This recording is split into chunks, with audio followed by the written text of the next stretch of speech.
Good morning, everyone. All right, has everyone gotten their coffee? Feeling awake? Didn't go out and party in downtown Ann Arbor too much last night?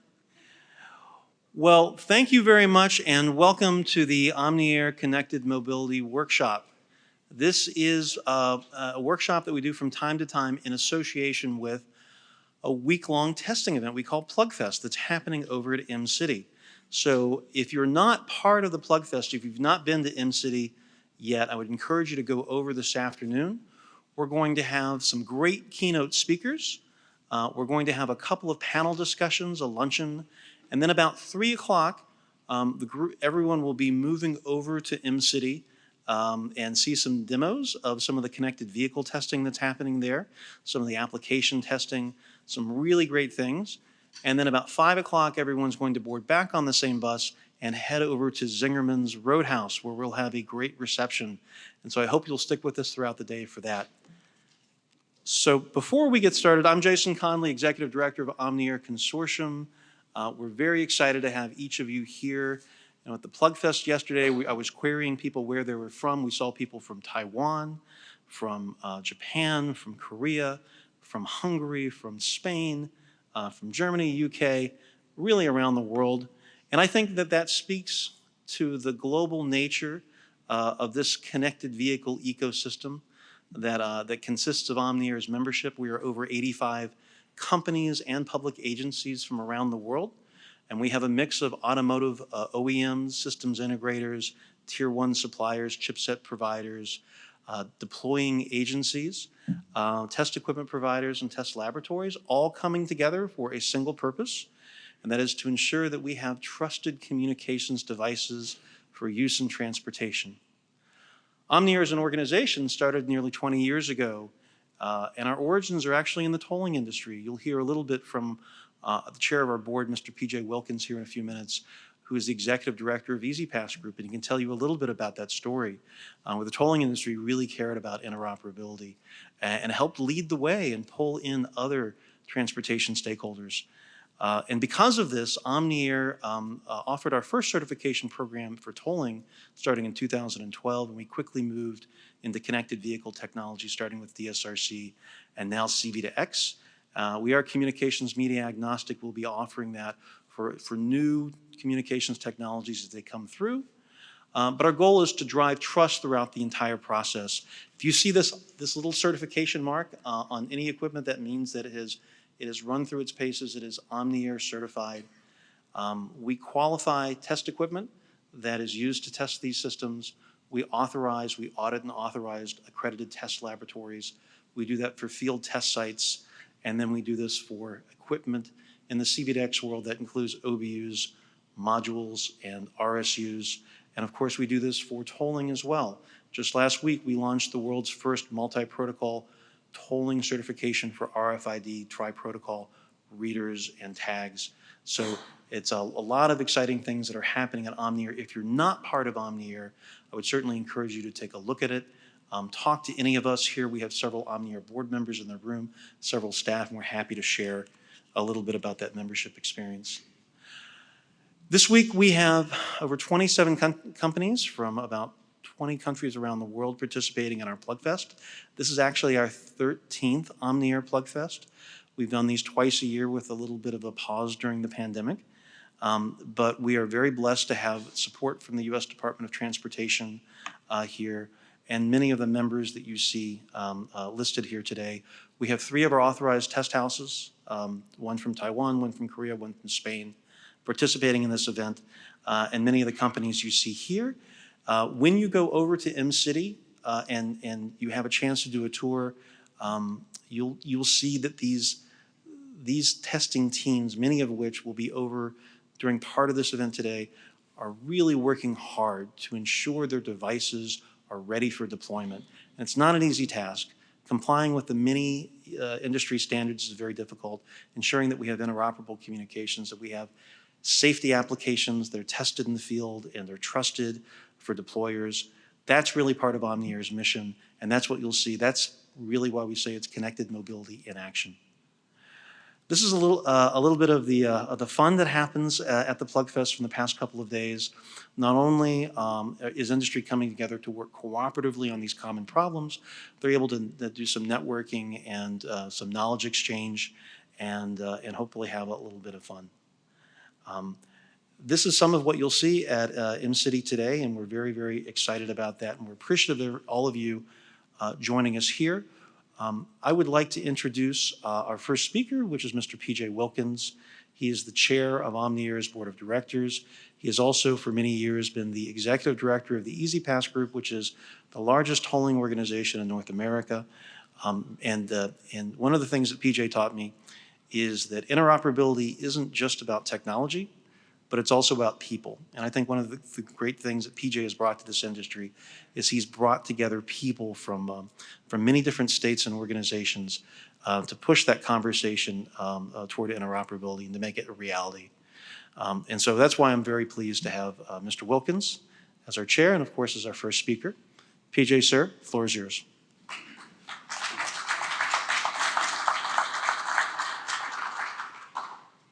Thank you, Jason. And just so everybody knows, Jason stole about half of my comments, so my time will be relatively short up here today. Welcome to you all, and thank you for having me here today. I have a question first off. Is there anybody here who's here for their first Plugfest? If so, raise your hand, please. All right, we have a few. So a very warm welcome to you. Thank you. Thank you for coming. This is my, I believe, fourth Plugfest, and I've loved every one of them. It's been an amazing experience for me, who, by the way, I'm not a techie. I am in charge of the day-to-day operations of the EasyPass Group. We have some wonderful techies that work in our industry, but I am not one. And so it's been a gradual and slow learning process for me to see what it is you guys do. And it fascinates me to see the progress that goes on every time we come to one of these events. So why am I here today? You know, I'm just a tolling guy. This isn't a tolling conference. We just had a major tolling conference about a week ago. I'm here for a number of reasons. As you know, I'm the chair, current chair of OmniAir. And as Jason alluded to, OmniAir was created by the tolling industry. In about 1999 or 2000, we started talking about the need for interoperability. We had very, very small pockets of interoperability, tolling-wise, around the country when electronic tolling got its start in the late 1980s. They were all intrastate, so the Texas toll agencies became kind of interoperable with each other. California became interoperable with each other, but they didn't go across state boundaries. In the Northeast, we had a huge problem.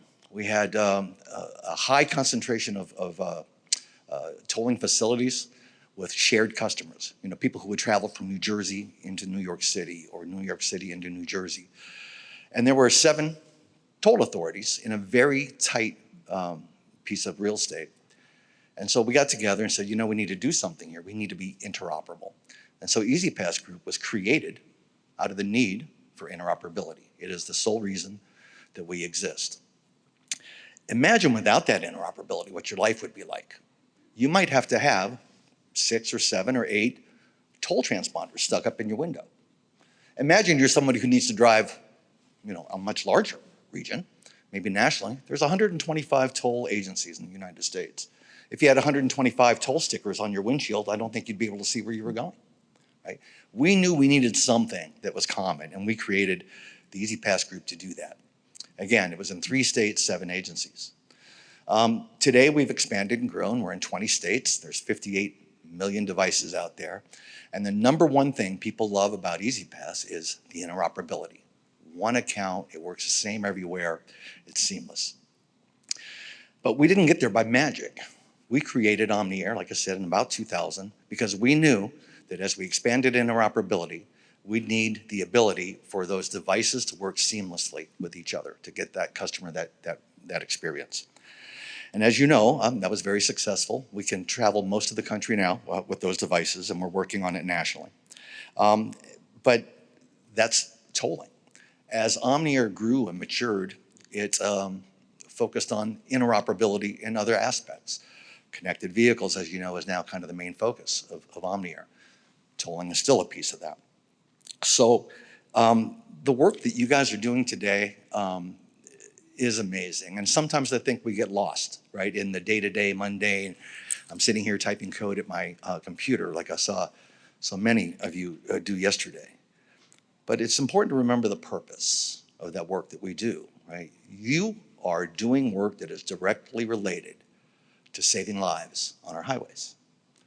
It's a critically important job, one that I take very seriously, and I know you do as well.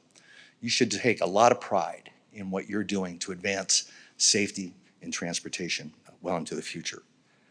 And I'm also excited about further opportunities for this technology. Beyond the necessary safety applications, there are commercial activities that will take place on the second and third layers that will enable us to not just pay tolls with the devices in the cars, pay for parking, utilize road user charging, which is going to replace the motor fuel tax in many states in the coming years. It will allow us to go through drive-throughs and gas stations, and your vehicle becomes the actual account, right? You don't have to have a tolling account and a parking account and any other accounts. Your vehicle becomes your account and your payment mechanism.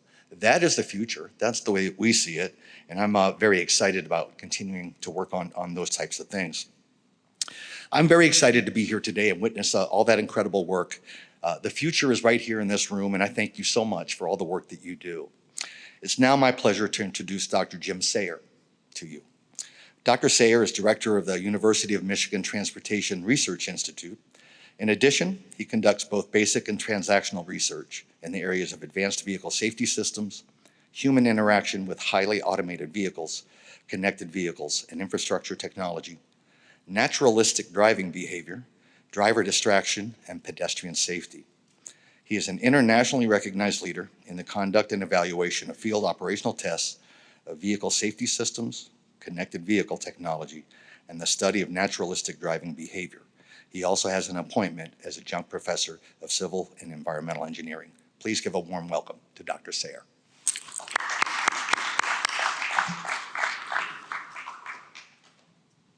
So good morning and welcome.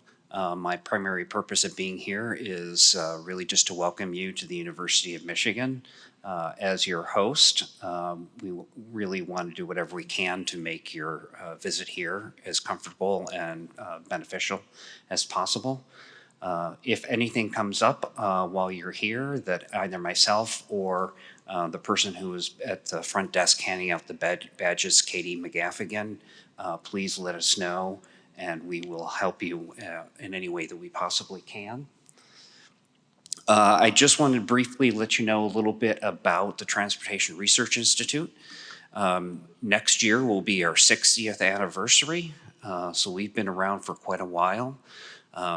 We were actually established in direct response to a book called Unsafe at Any Speed by Ralph Nader.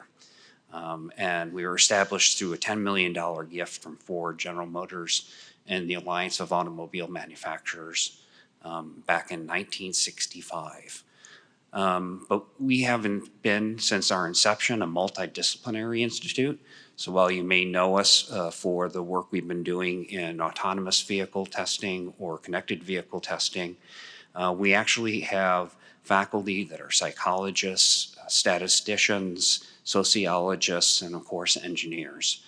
So we've been multidisciplinary since our inception. Most recently, in things that are of greatest interest to you, of course, we started deploying connected vehicle technology here in the city of Ann Arbor with the Safety Pilot Model deployment back in 2011. And we've been doing so almost contiguously since then. Currently, the project that's ongoing is our Smart Intersections project. That is being led by Dr. Henry Liu.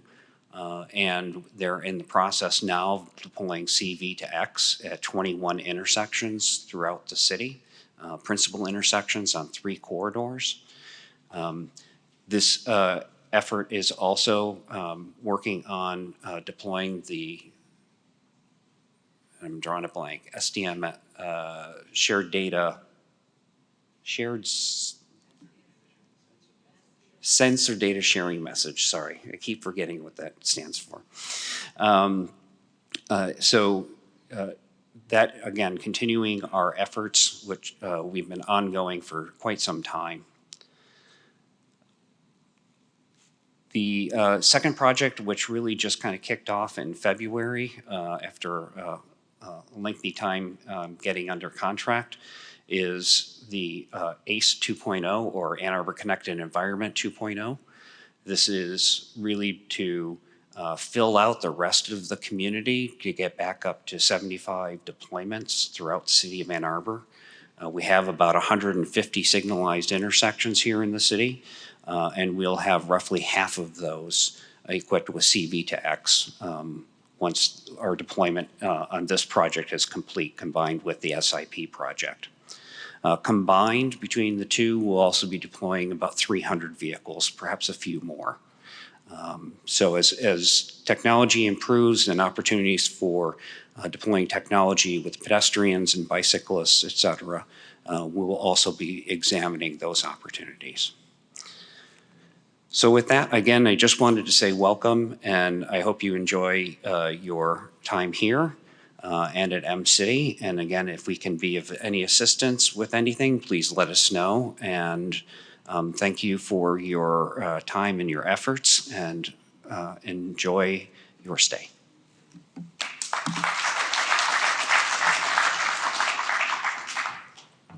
Thank you, Dr. Sayer, and thank you for hosting us at this beautiful facility. As you can tell, a lot of great research is happening right here in the state of Michigan. UMTRI is the center of this, this mobility revolution that's been happening. So we are so excited to be partnering with UMTRI and with Mcity on this event. And the event is really testing to make sure that we have product that is ready to deploy. We hear that phrase a lot, ready to deploy. And that's what this whole week is about. And that's the subject of our next panel. Where are we headed on connected vehicle deployment? So I would like to ask panel 1 to come up. I think we have John Harding and John Kwant, Dan Toohey, and just to make sure I'm getting everyone right, Brian Romansky and Ms. Deb Bezzina. So our moderator, Dan Toohey, is in many ways responsible for this event because he serves on our board of directors, and he has the great task of chairing our meetings committee.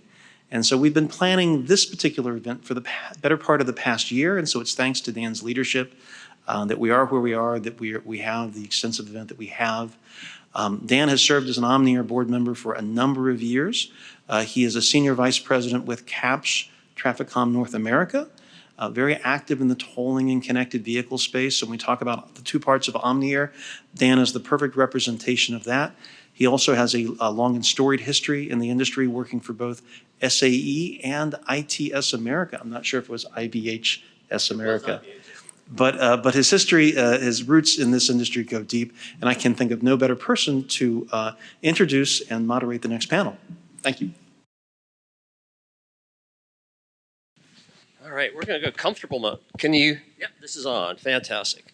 Thank you, Jason. Welcome to our first panel. As Jason said, I wear many hats here, and Kapsch, not only as a board member, but Kapsch was one of the original founding members here of OmniAir. PJ, I love the history. Not many people know that, but we've been here since day one.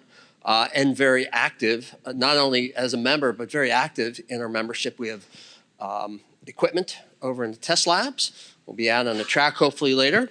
So I'm really excited about this program. So thank you, by the way, too, for joining us. So this session is all about accelerating V2X deployments, bridging government initiatives, industry readiness, and local implementations. So Kapsch has been deploying technology, RSU, OBUs for many, many years. I think our first deployment was South Florida in the 2008 timeframe. So we have a lot of storied history there, and so we're really excited about the continued deployments. So I'm also excited about today because we have a fantastic panel. A panel of experts. I think a very diverse panel here in terms of a viewpoint. We got government, academia, we got associations, and we got the private sector here. So I think we're going to have a nice conversation with some diverse views. And conversations, I think, are very, very important. A lot of times in this industry and a lot of industries, the conversations are one-directional.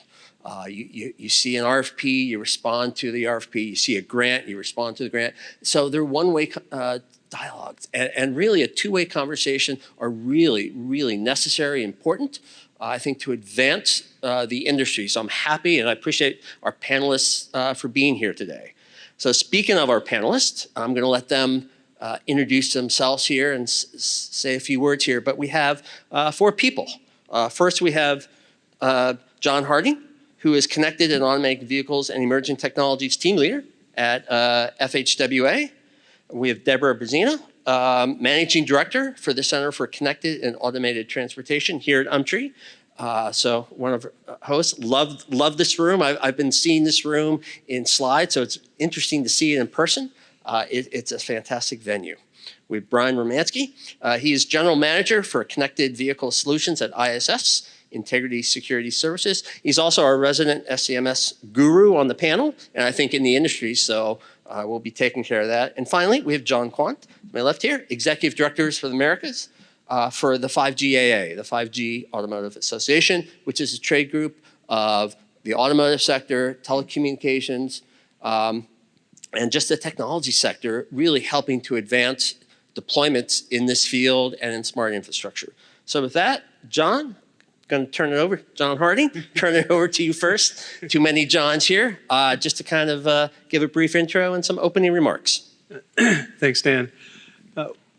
Well, as you said, federal highways, and I lead a team on connected vehicles, automated vehicles, basically digital infrastructure, cybersecurity, anything you can think of that's the emerging technologies. And one of the things is, right now I have 29 years in federal service, so I've been doing this for a long time, especially the connected vehicle area. I was here for a safety panel model deployment.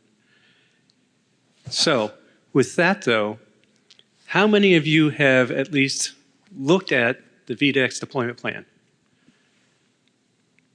Great, great. What I want to try to do is give you a little bit of what's going on with that.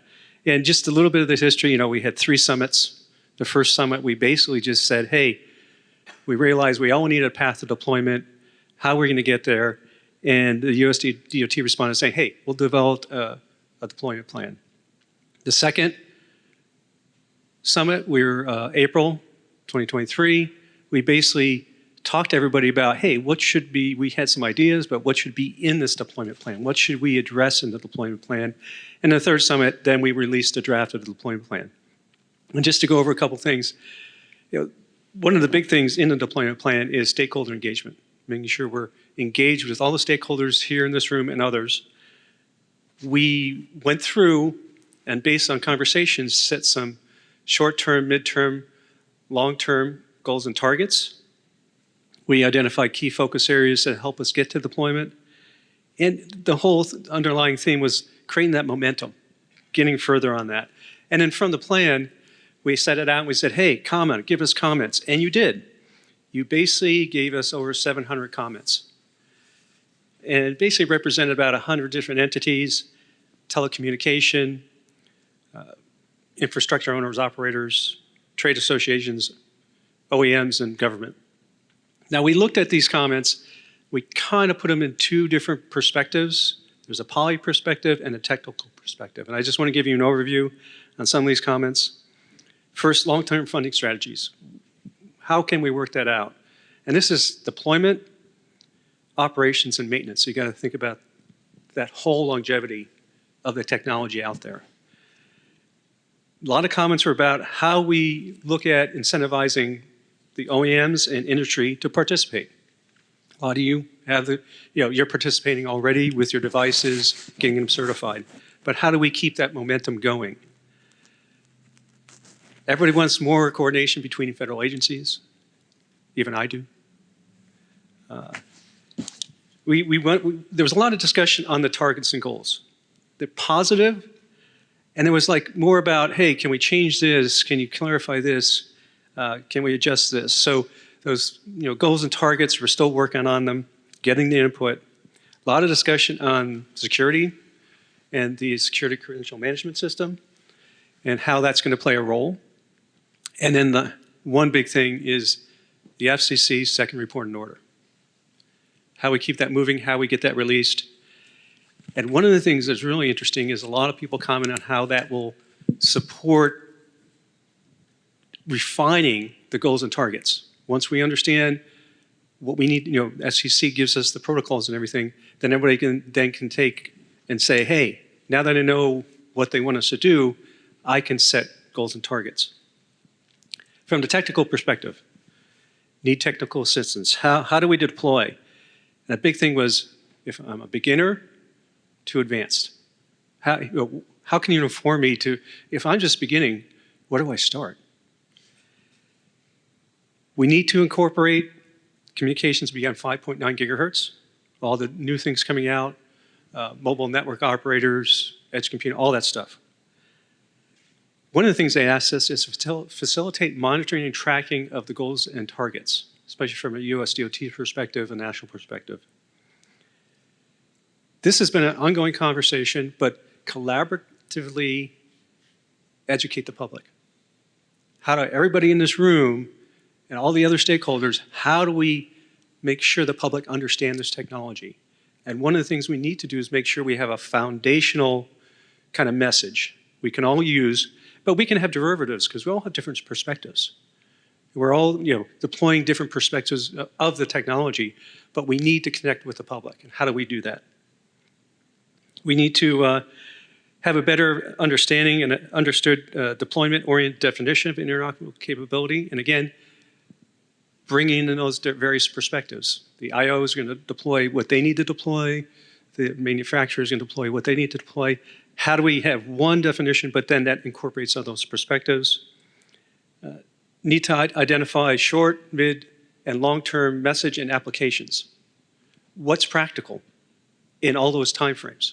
What's going to provide an indication of return on investment and benefits? And then the last thing, engage missing stakeholders. Now, the ones identified by the stakeholders so far was insurance, law enforcement for sponsors, and the trucking industry. So we have to do a better job of that and figure out how to engage them and incentivize them to participate. Now, the one thing with the deployment plan, you all saw the 16-pager and then the 4-page executive summary. Now, there's a lot of comments on, hey, but you're not talking about the technical details. And yes, we heard you, and we already anticipated that, but when you have a deployment plan, you want to get the vision, mission, everything set, everybody understanding it at a certain level. So we're working, there's 2 other companion documents we're working on. What we call a technical appendix, or you might want to think about it as a deployment plan supplement. And if the national plan is about 16 pages, we think, this might be about 32 pages, and this gets into technical details. More about, what are we talking about in V2X technology? So it covers technical details, the technical concepts, provides that technical foundation for things like the security, standards, messages, all those things. So we'll have that document. Then the next document, what we call deployer resource, is about 64 pages. It's for those staff that are going to design, implement, and operate this technology, how-to information.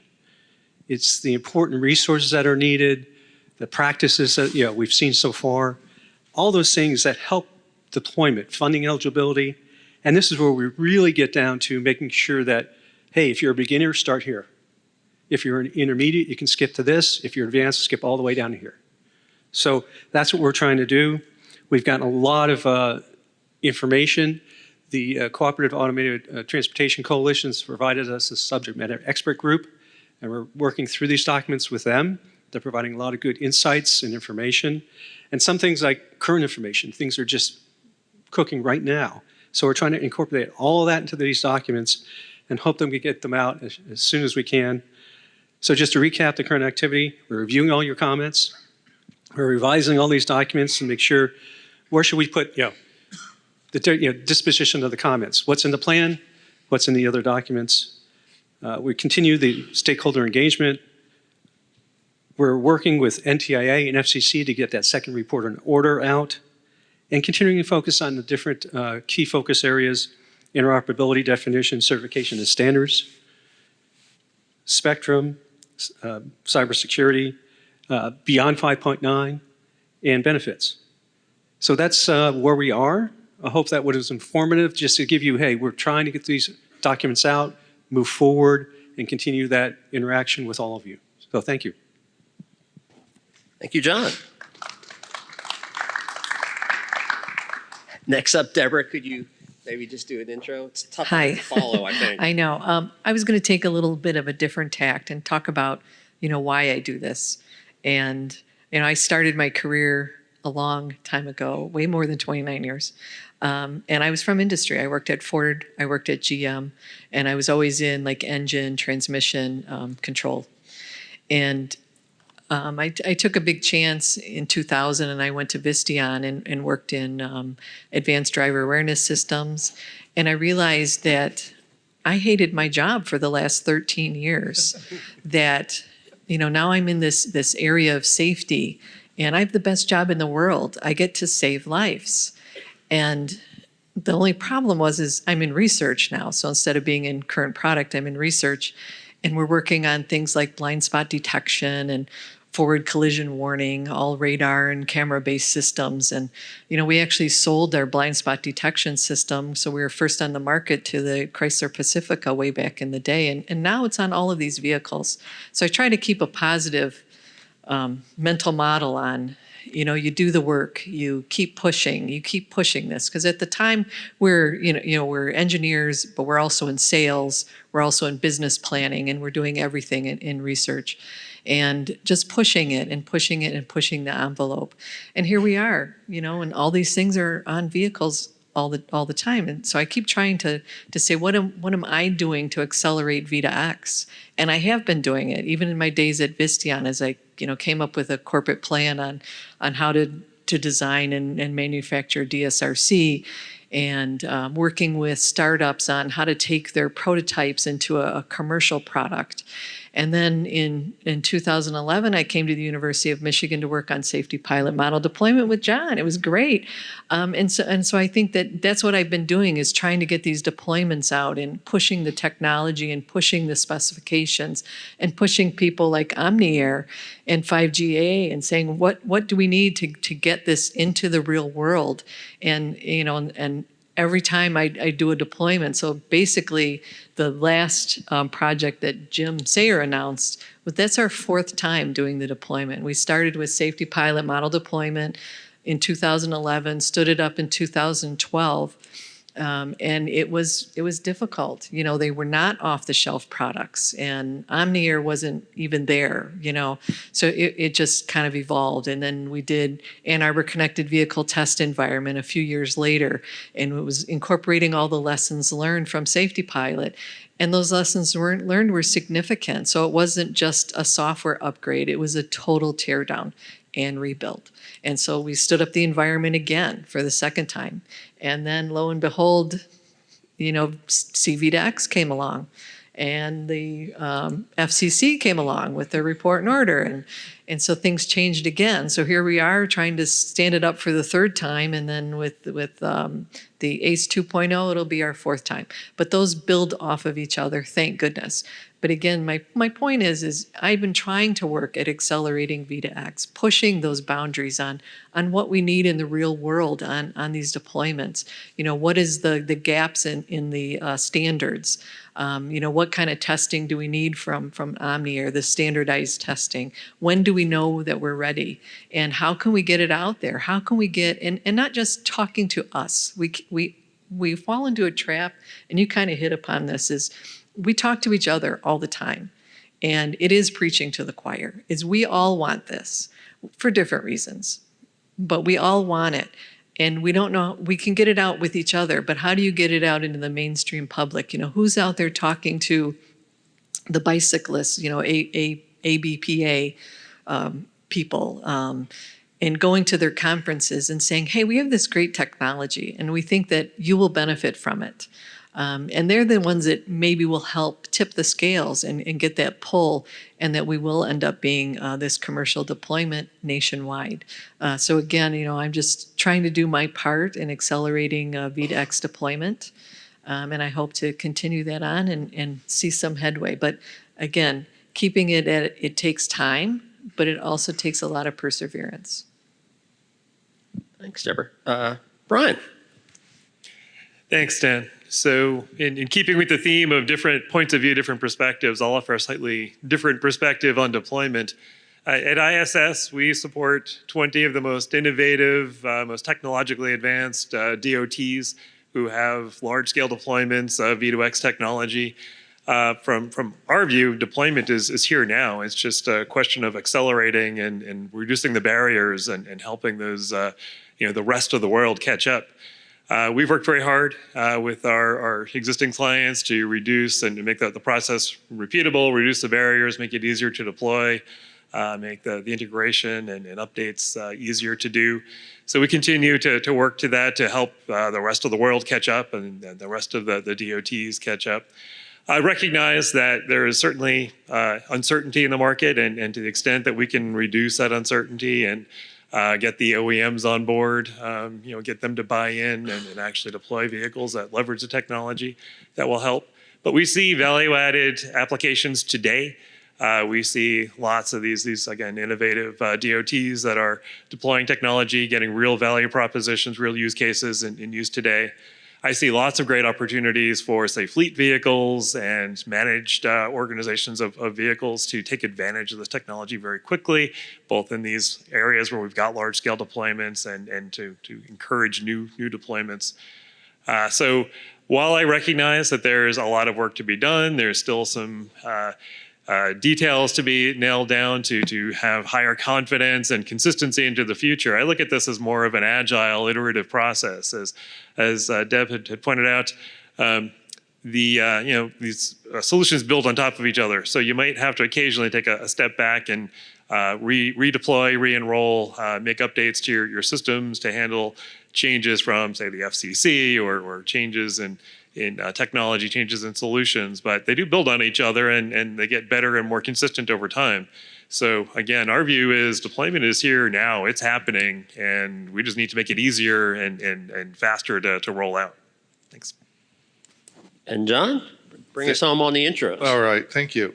I'm going to take my cue from my good friend Debbie and maybe talk about this more from a personal journey, because within this space, I had, before joining 5GAA, I had a 23-year career with Ford Motor Company, had worked at GM before that, had done consulting, had worked at Pitney Bowes. But in this particular space, connected vehicles, this is relatively new. I'm the newcomer, I think, on the panel.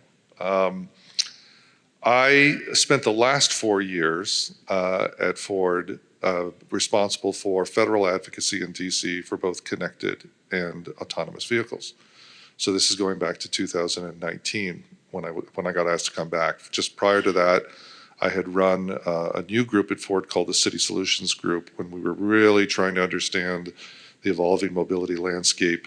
We bought things like Spin and Shuttle Company and software companies, trying to understand where our vehicles were going to fit within urban delivery, urban transportation, including connected and automated. So when things started to heat up in the connected and automated vehicle space, they asked me to go back to DC because I'd been there before, more in an international capacity. And I remember Jovan Zagajic, who many of you may know, he's also retired from Ford and led our work in CV2X. He said he'd just come back from Consumer Electronics Show in 2019, where Ford made a big splash because they had made a commitment to deploy CV2X by 2021, I think at the time, or start deploying in 2021. And he gets back, my announcement to go to Washington comes out, he goes, "I'm so glad you're going to be there, we need boots on the ground." I said, "Okay, why?" Because we really can't do this, we don't have spectrum. We don't have a license to do it. We need to apply for a waiver, so your job is to first get 20 megahertz of spectrum so that we can actually do CV2X. I'm like, okay. How hard this can be, right? no one at Ford had really ever interfaced with the FCC. As my old boss, Mitch Bainwell, likes to say, John, you'll love this. He says, the DOT is our home court when you're in the auto industry. That's where you like to play. The FCC is the cable industry, the television industry, the telecom industry. That's their home court. And they don't necessarily like you coming into their home court. So I got a quick education about what it's like to argue things before the FCC. And it's a very, very different federal organization from others. They have their own culture, they have their own governance systems, and you have to appreciate it and work with it. Lo and behold, in the process of trying to secure 20 megahertz for a technology that no one else was really pushing at the time, you can imagine Ford felt like they were wearing a scarlet letter R, or maybe a F, script F in this case. And I probably made friends, lost friends, made enemies, during the first couple of years of this, because the proceeding, in terms of trying to get that waiver for the 20 megahertz, the FCC was thinking much larger, obviously, because by the end of 2019, they had published their intention to relinquish 40 megahertz of the 75 megahertz band that I'll say you all had been working on for a long time. They had gone to a demo that we had done in DC that year in 2019. And I remember Chairman Pai, seeing CV2X at a Howard University parking lot, experienced CV2X. And so they said 40's going to, we want to put 40 in unlicensed. The remaining 35 will be for intelligent transportation. And oh, by the way, it's going to be CV2X, right? So now everyone's up in arms, right? Everyone who'd been working for 20 plus years since 99 on DSRC, people who were losing the spectrum, the people who wanted the unlicensed were very happy and, wanting even more. And all these accusations of you let that spectrum lay fallow and on and on and on and on. Then the pandemic hits in 2020 and we all go and work remotely. And we all start to trade off the relationships. I said, the early days of the pandemic were relatively easy on Zoom because we were all trading off relationships that we already had with people. You didn't necessarily have to be in the same room because you recognized the people that were on there. So and again, I was at Ford then, between the trade organizations, dealing with DOT remotely, FCC, we were trying to move forward here, and what do we do? So everyone files draft comments, the report in order. People get very upset about losing the 40 and whether or not the FCC had the right to do that. There were legal proceedings. We go on and on and on and on, right? So how naive I was, I think, back in January of 19 to just before I decided to retire in 2022. It's August of 2022. And John, Suzanne Sloan, who's here, they organized the first V2X workshop. And I go into this kind of like personally feeling pretty battered and bruised. People say, hey, look, you prevailed. You got CV2X. I say, yeah, but we lost all the spectrum. No one really knows what we're going to do here. I don't necessarily know if the choir's singing together in harmony. It's like, so we get to this conference. I'm thinking more about what house I'm going to buy in Florida as opposed to V2X. And I come away from these 2 days, because I retired at the end of September, I come away from these 2 days saying, you know what? I see everybody starting to pull together now. Like, everyone's in the boat. Everyone recognizes this is the only boat we got, okay? We've got this 35 megahertz. It's CV2X. How are we going to make this work? So DOT as therapy experts, that's what they did at that session. I think they got everyone together and basically said, we've got to get past, as some of you may have heard me refer to this, we've got to get past this grief stage of where we are, and we've got to move forward to acceptance, and ultimately, what are we going to do with this? So it was a wonderful session. John retires. No sooner than I retire, my colleagues at 5GA, because I used to be one of the 2 US task force chairs for 5GA when I was at Ford, they say, John, your work's not done. We need you to help us. We've never really had a director for 5GA in the Americas. It's always been kind of a group of banditos, running around from the companies representing ourselves. We'd like you to continue to work. And I said, why? And they said, because you can be remote and you can be part-time. And I said, sold. Okay, that'll work. Right? So I took on the role, came back in March of 23, right in time for the ITSA conference in Dallas, where the first waivers were being granted by the FCC for the space, another thing that we've been working on until final rules are done. And then they had VOT had their second workshop.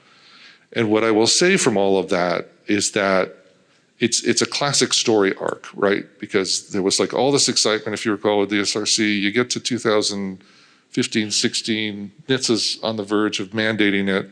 They pull back. C-V2X comes on board, starts to cloud up things.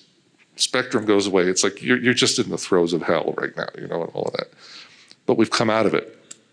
And I think collectively, the people in this room, the work that you all are doing to try and make these devices work seamlessly, the work that Brian is doing here in security, the work that Debbie and U of M are doing to facilitate that, the work that John and DOT is doing to lead that through these deployment plans and the deployment guides, which I've been involved with.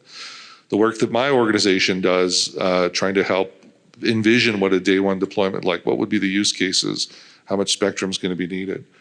We're all working in the same direction, and it's so refreshing to see all of that energy go into it, to have very cordial professional conversations, all working toward the same goals, which, objectively is always to save lives, secondarily to increase traffic efficiency, and thirdly, the environmental benefits when you get better traffic flow. So I came back because I didn't think the work was done. It was exciting. I, like Debbie and others here, believe that, having insight into what the product feature set, technology sets are coming out of OEMs, I cannot think of another technology that is shelf ready that could save lives today other than C-V2X or V2X. And we should be installing it, and we should be moving forward. And that's why I came back from retirement, enjoy doing this, and enjoy working with these colleagues. Thank you. Thank you.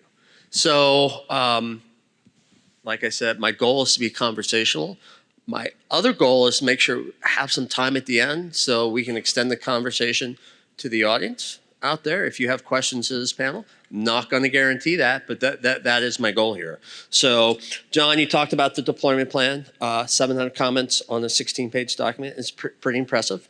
We had a bunch of those. I know Kapsch is looking forward to it. We think it's a necessary thing. I would just love to get the rest of the panel's thoughts on how is this going to help us advance us from a deployment perspective, to really help move us along. What does it mean to maybe your sector in terms of the DOT's deployment plan being in a final released state? Want me to go first? Please. So I look at it as, I'm not an IOO, I'm not an automobile manufacturer, but again, I'm in this position to accelerate V2X.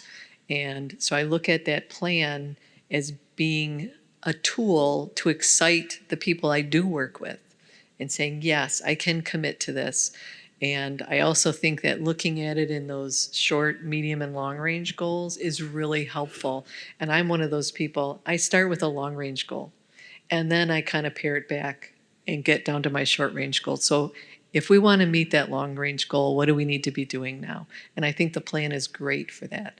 And I have some thoughts on how I'm going to use it in my job, which you guys don't want to hear about. But but again, it's from my perspective on how do we accelerate the V2X, and I think it really nailed it. So I can offer that. The vision, the long-term vision, is very helpful. The metrics that the DOT has laid out help show momentum. They help show that this is really happening. But I think the more important thing about the plan is that it shows the DOT is actually engaged and interested. I think there was a period of time when some of us in the industry felt like that the DOT had almost kind of checked out of the V2X world. And this shows that they're back, they're engaged, they're paying attention, they've got goals, they've got metrics. And that's important to build up momentum, to build confidence, to show that this is an inevitable thing. It's not just an if, it's just a matter of when. And I agree with all the comments from Brian and Debra. I think I might go on a limb here and say they were very, very kind and conservative on the goals and objectives. I think they were trying to be very inclusive and realizing that this is going to take some time, slow ramp up. They could have been more assertive. That would have been fun to see.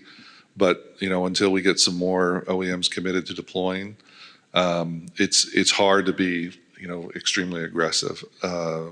It shows that they're working very hard internally with their sister agencies to try and get the necessary support here, whether that's at NHTSA or NTIA or other places. It's a galvanizing document, and I think it was unique in that the first version did have draft on it. You don't necessarily see that, from government agencies. They issue ANPRMs or things like that. But they knew that there was more work to be done. They were very open. So we're looking forward to see how the 700 comments were digested, and looking forward to seeing the plan that we can all rally around and move forward with. Thank you. Standards, taking maybe a little more technical battle here. Standards are very important to this industry. Sometimes we feel it helps. Sometimes we feel it doesn't really help. Any thoughts on between how we're developing standards today? We have various different standards setting organizations, and your thoughts on voluntary standards versus mandated standards to really help us accelerate. And has that been helping us or hurting us? So I'll jump in and say that I actually think in many cases the standards are a bit of a hindrance. So you need standards, you need some common agreement, you need multi-vendors to be able to interoperate, and we come to events like the Plug Fest to show that. I think there's many aspects of E2X that can be and have been successfully worked out among vendors, among motivated commercial entities that are trying to deploy technology. You get things worked out, and it works in the end, and you can adapt, and as I said, you can be more agile that way. I've seen many cases where the emergence of a standards committee that starts debating something that's already deployed and working, but they want it to become formalized and written down and put into a standard, that actually slows things down. It's like, well, we don't want to deploy more until the standard comes out, even though we've already got this figured out and working. So while I appreciate and acknowledge the need for standards and the need for interoperability, I just feel like sometimes we get into this business of cycling where everything needs to have its own defined standard and everything needs to be documented and through a formal standards organization and through a committee, and that has slowed us down to some degree. So I'd like to see more deployment and more commercial entities just figuring things out. From the from the government perspective, when we hear the word mandate, we think of some regulation in that. And in a regulation, we usually point to standards. And we ask industry to say, hey, set the standard, and we'll point to it. So there is a symbiotic relationship. But right now, when we started this debate has been going on because we had the rule, V2V rule, but then, that was going to be a mandate. But then, even at the first summit, there was discussion, should we use market? Some people still thought mandate, some market.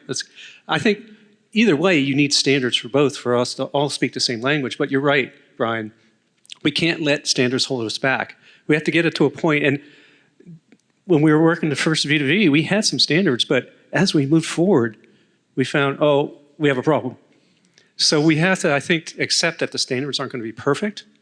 But it gives us a point to all coordinate and move forward, but realize as we deploy, we might find issues, interpretation issues, whatever. Let's make sure we can jump on them so we don't delay ourselves and just address the problem. That's what we did in safety problem model deployment. It was real time. And we just said, there's a problem, let's fix it, move on. So I think that's what we need to get that mindset. Yeah, and we're still doing that today. In fact, this, I'm not the best security person in the entire planet, but there comes a time when there's a committee working on something. They're not going to be done. It's not on my timeline. It's on their timeline. I need it now. So you have to make a decision on what you're going to do now and plan for, I'm going to need to make an update. And so there's this agility that's required. But we all know the standards are what is going to make things work in the long run. It's just the early adopters, for IOOs and device manufacturers, that's the hard part. That's really the hard part. And getting some of the standards a little bit quicker. So. Brian, I thought you were pandering to the audience a little bit there with like when there's standards really needed, because we're talking to a room basically full of hackers, right? It's like, it reminded me of that Humphrey Bogart Western where the Mexican federal agent goes, badges, we don't, standards, we don't need no stinking standards. There is that, how do you like innovate and then ultimately get to a point where, like you said, it works, but if we're going to facilitate widespread deployment, interoperability, ultimately people have to publish a device to a spec, right? And it's an interesting debate, when is the right time to do that? Because I've met a lot of people that have made a lifetime of being on standards committees, right? And they seem to enjoy it. God bless them. I could never do it. But, ultimately it has to be done. I'm glad there are people there that do that work. I'm glad there are people do a lot of other professions that I would never do either. But you're right. We shouldn't do it as a means to stifle innovation. It's like you don't have to have that necessarily. The guardrails shouldn't be all in place right away because there may be something you missed in doing that. So how do we then use, I agree with you, Brian. I think we're tending towards maybe death by standards, maybe a little overwhelming. So how do we use an organization like OmniAir, which really their certification programs picks which standards are important, which ones we need to really, and how we test to those standards, and it's done in a consensus-based method on that. So, how can we maybe use an organization like OmniAir in this capacity to, maybe help move the standards along or the deployments along based on, I'll say, a minimal set of standards? So what I've seen happen and I've seen work well is where in OmniAir we have started off with a draft of a fairly exhaustive set of here's all the kinds of tests that we could potentially do for a device. And then we trim it down to say, well, what are the ones that are really critical for interoperability? What are the ones that are really important to make the infrastructure work and be reliable? And that's usually a much shorter list. So we've seen this with 1609.2.1. So there is a standard, it's a security standard. It's an evolution of how devices talk to the SCMS. We initially had a fairly exhaustive set of tests. We still do, and you can test against these 50-something different tests. However, we pared that down to a shorter list, a set of 10 tests that are sort of the critical ones that we said, these are ones that are ready to go now, that devices can support, that the infrastructure can support. And if you can do these, you show substantial interoperability. So it's sort of a practical back off to say, you can test all these things. There's a lot of features in that standard that are cool things you could do and might be useful in certain niche use cases in an isolated environment. If you want to be interoperable, get these 10 and they'll work well. So it's a nice case where OmniAir is sort of pushing that sort of practical thinking and saying we need to move things forward. Thanks. Brian, picking up on the statement, or John, picking up on the statement you made on your opening remarks on the, I guess, the on again, off again relationships with the automotives and this tech and this industry. I don't think it's a bold statement to say we need them at the table. We need them involved because it is one of the primary originators of this data. Is there something we can be doing differently, or why hasn't that happened? Why is it an on again, off again love affair? Well, I think part of the on again, off again was which let's go back to some basic. Which technology was it going to be? And then government almost committing to it and then not committing to it. Indicating that they were going to do it. There were OEMs, and again, this precedes me, but as I understand the environment in 2015, people were ready, right? They were ready. So it's like this phenomenon of getting to the brink and then pulling back, and then with everything that I talked about that's happened, OEMs, including Ford, who had made a commitment, said, whoa, the regulatory environment isn't stable. We don't even have a final report in order yet, right? We're concerned about interference levels, even with what's there. What are we going to do about it? So again, I think what's different now, like what OEMs look for, who for the most part are risk averse, okay? I can say that now that I'm retired. They're looking for an environment that they can deploy in, that they know is going to be there for multiple product cycles, maintenance cycles. They don't want a bunch of changing rules, even with the ability of OTA.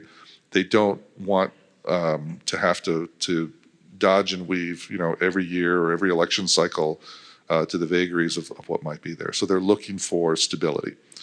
I think once the report and order comes out, that will provide a level of stability.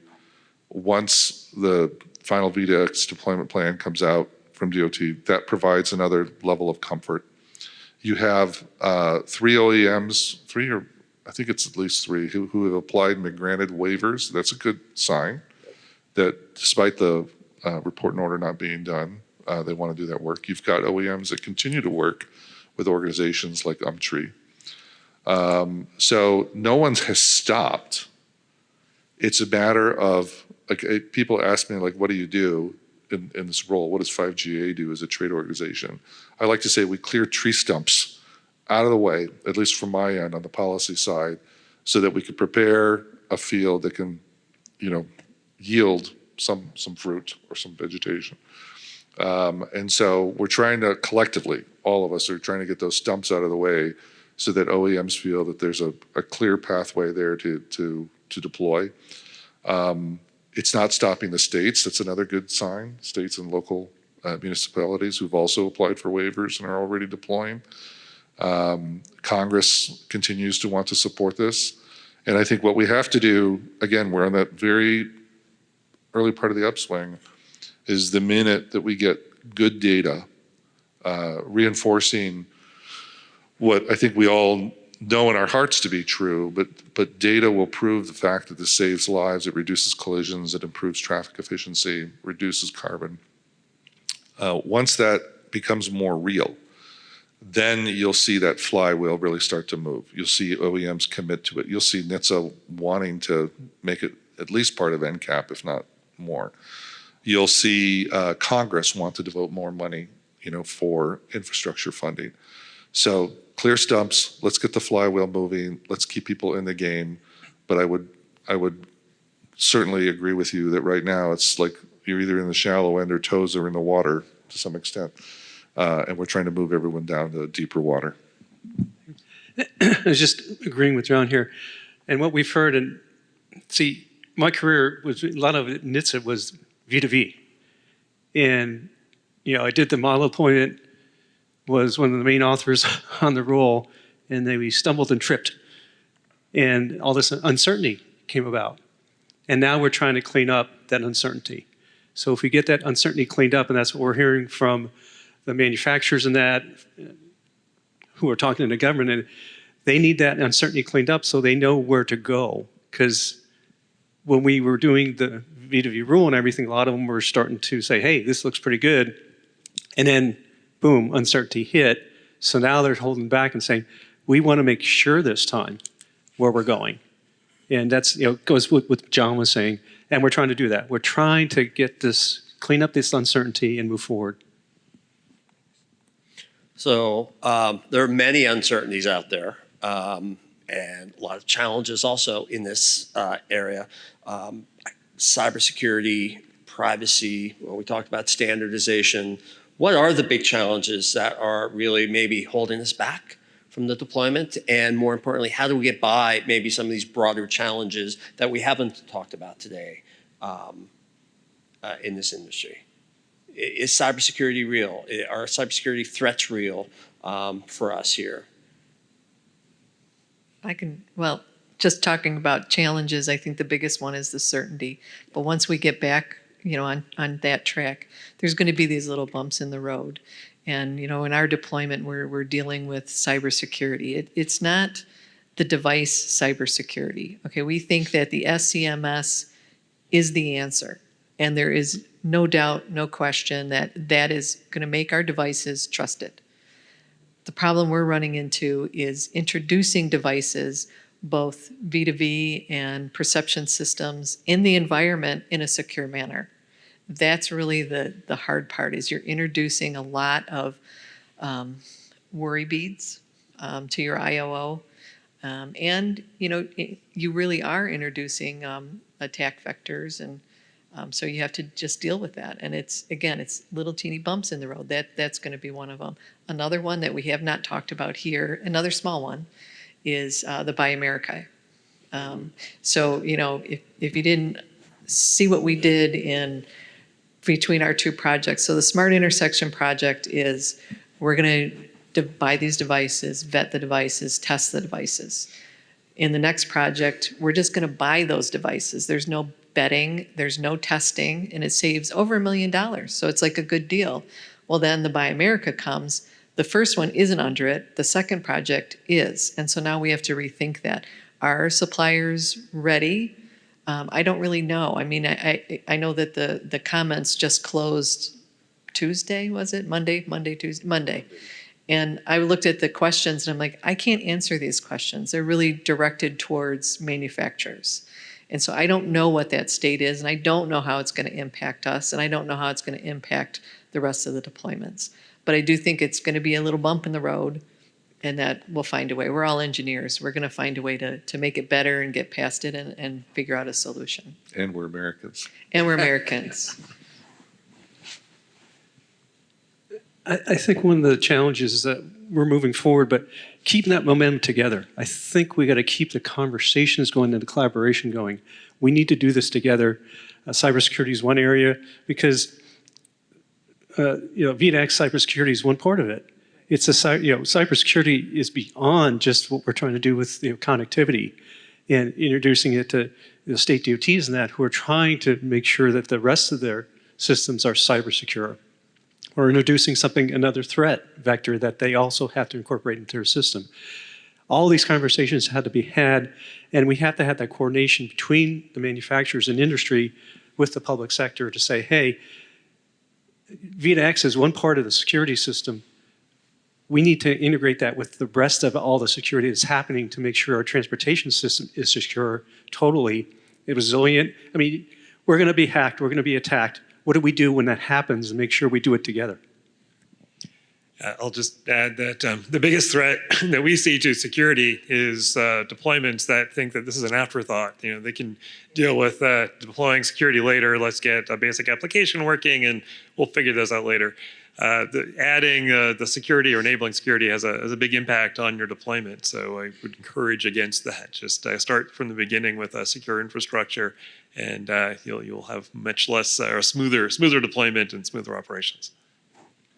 This you've realized, if not by now, that I love to speak in analogies, but sometimes trying to navigate the public policy space here is like a game of whack-a-mole, because here we are moving forward, and then the Commerce Department came out with an ANPRM about the concern on where connected vehicle technology was coming from, and the backdoor that might create, in addition to the Buy America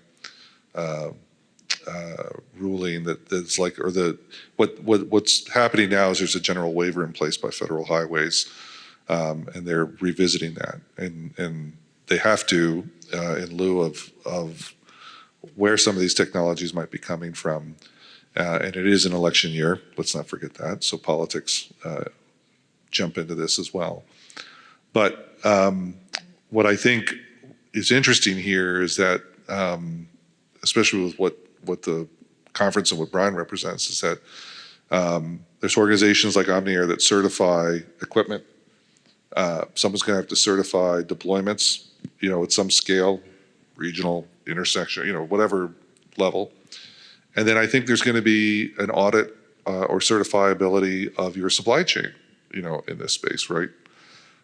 That's coming to some extent. Otherwise, you won't be able to authentically say it's none of what's in here has a backdoor capable, and we've got all the encryption when it's operating, working. So there are a lot of business opportunities, I think, as well that this creates, but nonetheless, there are additional requirements. So, Debra, you said we're talking a lot to ourselves and we need to expand the conversation. One of the challenges no one touched on is privacy, or the perception of privacy. Is that going to be a brick wall we're going to hit, or how do we attack that up front so it's not a problem? I personally think it is going to be a roadblock in the future for wide-scale deployments. It always comes into play, and it has from day one. And again, the SCMS is really the solution, but when you're talking to non-V2V people and V2I people, is they don't really understand that, and how do you describe it in a way that's easy to understand? So that's really, putting that out in the front. Don't hide it. It's a matter of just put it out there and say, this is a concern. And here's how we've addressed it, because we put that into our designs, again, from day one. It wasn't an afterthought like a lot of things are. It was not an afterthought. And it's not, what I always like to say is that this vehicle is transmitting, here's my location, here's my speed, here's my heading, here's my breadcrumbs. But it doesn't say, I'm Debbie Bezzina, and I live at, and here's my social security number. It's not saying that at all. It's just giving information out to other vehicles to make me safer and to make them safer. And again, not an afterthought. It is built into the design. And it'll come up every time you speak in an environment that is not this environment. And it does. And it has for the last 15 years. I think I brought it up before. I think we need to bring it to a level the public can understand. Yes. We all talk amongst ourselves. We know technology and stuff like that. We need to get at it at a different level.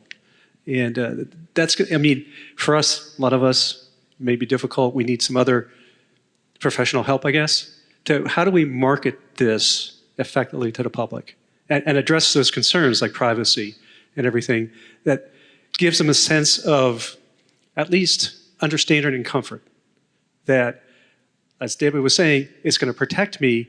And yeah, I'll take that protection with my understanding of what privacy or security or whatever they have given me so far. Please.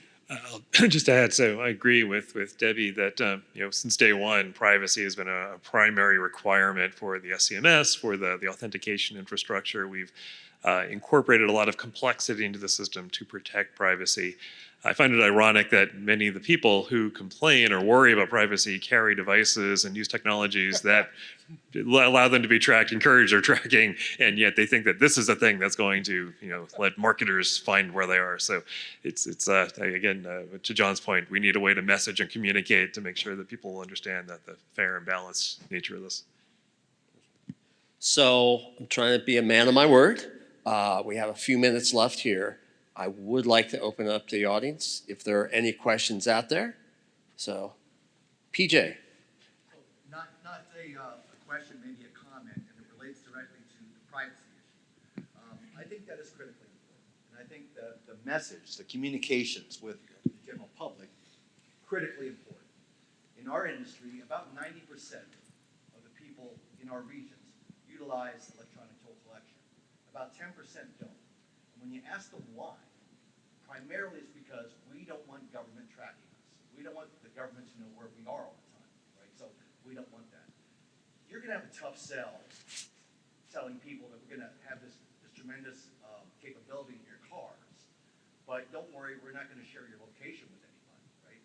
And you're right, everybody has one of these. You're already sharing their location with Apple anyway, right? But they don't think like that because you're all government, right? And so getting that message out and doing it the right way is going to be critical. Thank you.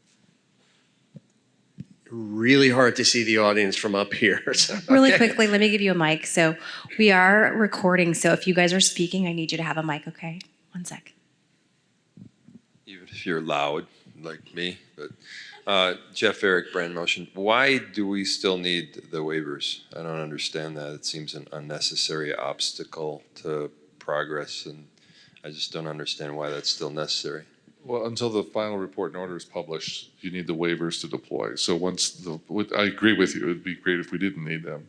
and hopefully within a few months here, we won't need them anymore. But You're a betting man?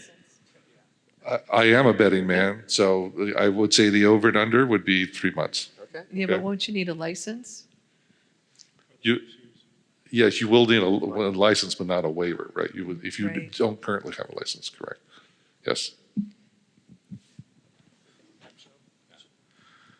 This is for John Harding, Tom Timshow with HNTB. John, I know that you're doing the listening sessions actively now with regards to the response for the second report and order. Can you speak to kind of the timeline and the near-term actions that USDOT is taking to help us move the bar forward with these activities? What we're doing is trying to set up so we can respond. And Suzanne, I guess we have meetings, monthly meetings of that with NTIA and FCC, going through all these things and also doing a lot of testing to give them information on the interference we talked about and what we're seeing as evidence for them to make certain decisions. We're providing the information. We're trying to figure out, we're having discussions to see if they understand it and how they may use it, but it's hard to figure out the timeline given that, they have their timeline, we have ours, we'd like to get it sooner than later, but then they have to work through their process. So, like, if you're a betting man, 3 months, it would be great if it's 3 months, and I hope it's that time frame, because it'll help us out with a lot of other things we're doing with the plan, the accelerated deployment program that we're reviewing right now, trying to make awards at some point. So if we have that FCC second report and order as we're going into that, I think it helps us align and a lot of the pieces start falling in place. But it's hard, it's hard to say exactly, but we're working toward it and we're making sure they have what they need to then facilitate them having that second report and order. You're taking the over. Now, I want to reemphasize what John said. I think given the nature of the discussions and the questions that are being asked, you can sense that we're on the precipice of a release. I think that's part of it. Also recognize that the Chairwoman Rosenworcel, her term is likely to be over here at the end of the year, and I think she wants to get this done and cleared off the decks as well. So there's internal impetus. We're sensing it, and matter of factly, it's been a long time. It's not like there's new information that's going to be created here. So I'm hopeful. I'm an optimist. All right. Well, I promised Jason I'm going to keep us on schedule, on time here. So Debra, John, Brian, John, thank you very much. Can we please give our panelists a round of applause?